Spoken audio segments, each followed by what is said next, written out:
Сегодня группа сотрудников телеканала АТВ посетила многодетную семью в селе Кирсово. В семье Драган 5 детей. Отец – инвалид 2 группы, 2 старших детей – инвалиды 1 группы.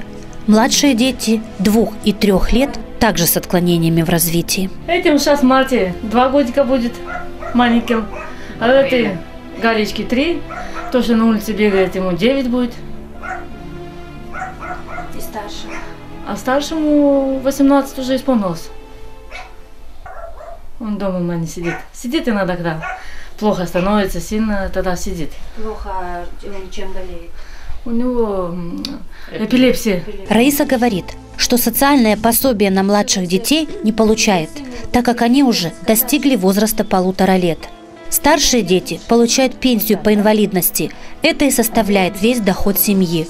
Муж не работает, так как в наше сложное время найти работу непросто.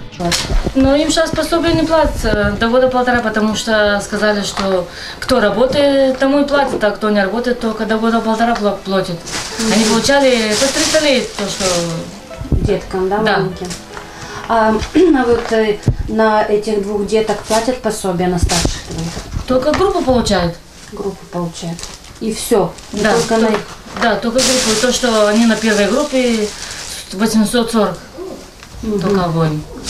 Мне в основном машинка не хватает. Стирать, он высыхает и стирают. Уже руки потрескались и нету, чтобы машинку мне купить. Чтобы постирать детей, чтобы высушить. Чтобы я сразу одела сухое им. Вот уже сидит целую неделю, никак не могу, еще другое собралось.